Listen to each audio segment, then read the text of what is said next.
this is Animat, and welcome to the Season 4 review of The Muppet Show. So, basically, I pretty much finished off looking into every single episode of Season 4 of The Muppet Show, so might as well take them all in one shot, and let's have a look into how it pretty much went compared to how the other seasons went into this. So, how does Season 4 fare out compared to the previous ones? Well, let me tell you, at least from Season 3 to Season 4, you do notice that there is a little bit of a difference, and you do notice that whatever they tried to introduce in Season 3, they immediately dropped it off in Season 4. Like, I know that last time when I did the Season 3 review, I already mentioned that, like, whatever they tried to introduce there, they just quickly dropped it off in the middle of the season, but at least in Season 4, you could pretty much confirm that it's no longer there anymore. Like, I don't think they barely went into the cafeteria, but I know that they pretty much dropped off Gladys. And as for Annie Sue, she's just used as an extra Muppet. Like, if they ever need an additional female pig that's not Miss Piggy, then they would just bring in Annie Sue, that's it. But there is actually one thing that they did keep from Season 3, and that is the importance of theming. And there are several episodes that actually do completely encompass that, and there are some that actually, they go less variety and they stick a lot more into the theme. I actually do have a few examples in mind, like the Linda Lavin episode, where they mostly look into Kermit and, mostly celebrating his birthday. So that was pretty much the whole theme. It's like, it's all his birthday. Or another great example is the Liza Minnelli episode, where pretty much like what they did last time with the whole Robin Hood episode, they decided to completely devote it into a, like, murder mystery where Kermit is the detective. And some of them don't have to completely change the entire structure of the episode. Like, there are some where the theme is there, but, you know, it's still your regular episode of The Muppet Show. Like, for example, when Linda Carter came into the scene, because that she's Wonder Woman, the entire theme is superheroes. And basically, all the Muppets want to try out to become a superhero. Another example is Doug Henning, where, since he is a magician, the whole focus of the story is how Fozzie wants to be a magician. And you do have a few more examples of this, but they still maintain the importance of theming. And I think one element about this season in particular that really does stand out, and I feel like they really did great on, is actually the way that they brought in a lot more of a variety in terms of special guest stars. The usual common ones would often be just comedians, and they bring in a whole bunch of singers, and they still do that here, but this time they actually do have some celebrities where they have a variety of talents. And a lot of these examples I could think of, like Shields and Yarnell, where they are a mime group, and kind of like the Mom and Sean's episode, where you don't really know what to expect, you don't necessarily know who they are, but my god, it is definitely one of the most memorable episodes of the entire show. Other examples that I can think of, which one was it? Crap, I'm trying to remember. Oh yes,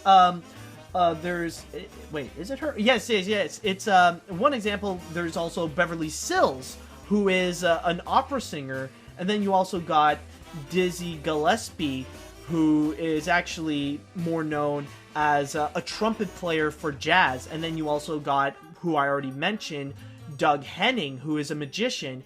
And what they did is that, like, of course they brought in more celebrities that were pretty much really hot, and because they got a brand new movie that was released at the time, like they did, like Christopher Reeve actually came in just fresh out of the Superman movies, but they also got Star Wars right when The Empire Strikes Back was about to be released when that episode came out. And what I mean by Star Wars is that they didn't just bring in Mark Hamill to play as Luke Skywalker. They also brought in just the characters. Like, they don't acknowledge that, like, the actors in there. They got R2-D2, they got C-3PO, and they even got Chewbacca.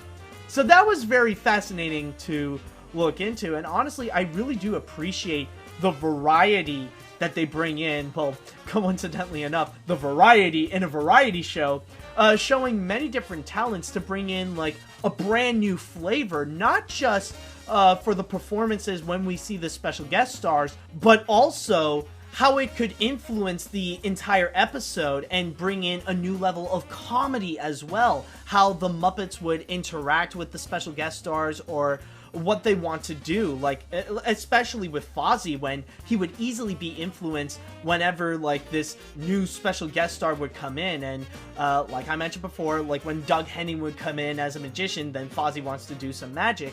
Or when Linda Carter came in, Fozzie would want to be a superhero, along with many of the other Muppets that were there as well, like Scooter or Link Hogthrob and many more. And it was definitely a lot of fun to see, and it really brings out the creativity of the writing onto each of these episodes, and it really is admirable, and I truly do appreciate that. And I think that's one of the best aspects of the Muppets, is that like, whenever a special guest star would come in, like, they really do go all out whenever they have a special guest star that has a unique talent, so they can work off of it creatively, not just for the special guest star, but also for the Muppets as well.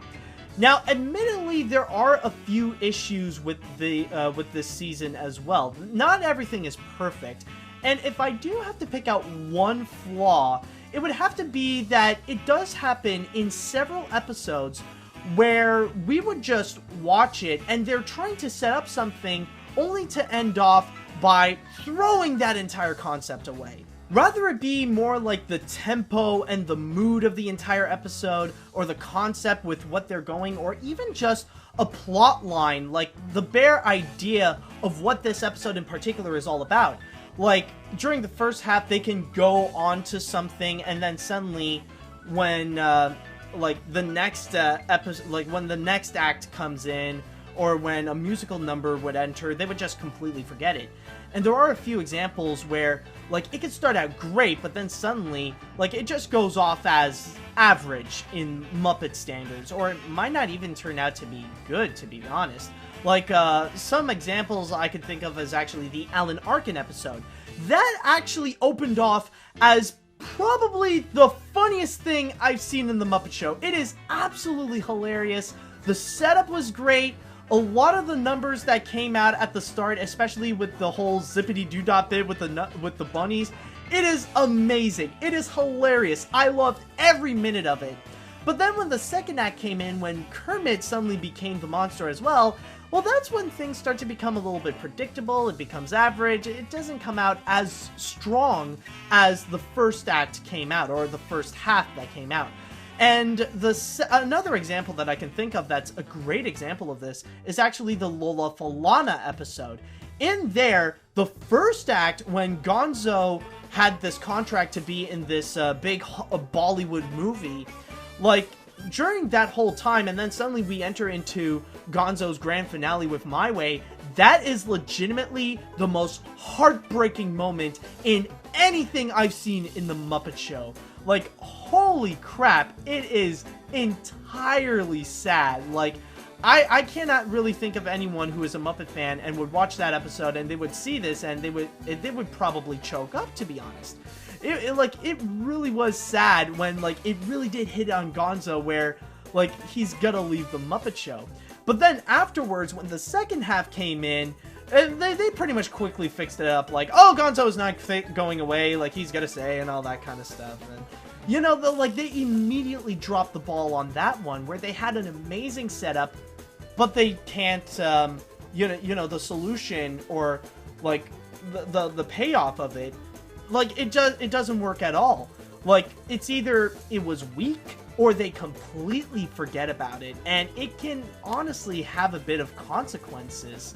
Like, and even just the smallest things, like the Linda Lavin episode, or even Diana Ross. Like, there would be, like, one small element that they could have forgotten, or, like, the payoff of it is so weak that it doesn't matter what happened in the rest. Like, honestly, in those episodes, it worked out very, very well, but because that small little element that they either forgot or it was just weak, it didn't work as well as it should have been, you know? Like, it can have some massive consequences. But anyways, with that said, though, so that's pretty much my critiques and my praises onto this season in particular. Now, if I may recommend some episodes for you guys, like if there are some highlight episodes that I can tell you for this season, I have thought up of a few of them, and some of them are not perfect, but they are still definitely worth watching. Like, some of them that I could think of would include the Alan Arkin episode. Like I said, the first act was absolutely worth it. There's Christopher Reeve, which is definitely great, and you could tell that, like, he's more than just Superman. He really was a really talented man. But there's also Doug Henning, great episode, a magnificent magician. Lola Falana, just to see that heartbreaking moment, just to show, like, to see, like, the quality of the writing of the Muppet Show when it would go on a different route. Like, holy crap, it was amazing. Liza Minnelli, fantastic episode. The way that they handled the murder mystery is just so beautiful, and even the twist is, you know, it's great, it's funny, it's suspenseful, it really works out as its own murder mystery. Shields and Yarnell, it's probably not just one of the best episodes of the season, but one of the best episodes of the series. Like, sure, not many people know who Shields and Yarnell are, but holy crap, when you watch that episode, it's phenomenal. It's absolutely mind-blowing. And of course, one more that I would recommend is the Star Wars episode.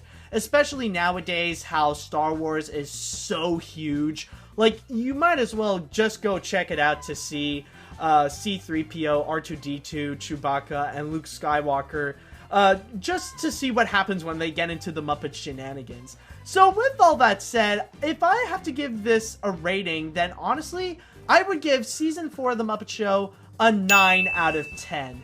Like, honestly, this is debatably the best season that they've got so far. This is the one in which, whenever it would work out, it really does work out. So much so that I would have to say that some of the episodes that they have here are some of the best episodes the show has ever delivered. So when it works, it really does work.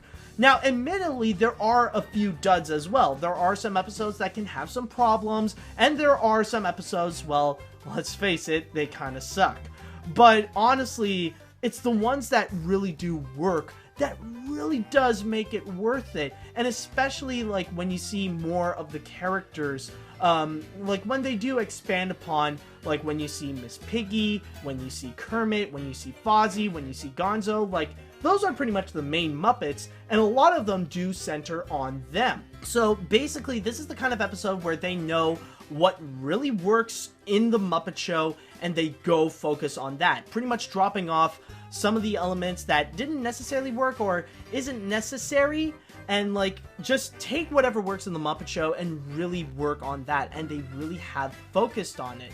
So yeah, this is definitely one that is absolutely worth checking out. But anyways, that is pretty much it with Season 4 of The Muppet Show. And at this point now, we only have one more season to go. So we're going to be doing this one more time. We only have 24 episodes left. So we might as well go and check out and see how is it that The Muppet Show would cap it all off. How is it that The Muppet Show would end off? How would they take a bow and, you know, close the curtain and all that, and also, like, what kind of comment that Statler and Waldorf would make to end it off. But we will only know until next time, so come and join me for the final time that we watch the last season of The Muppet Show. So, see you later, dudes!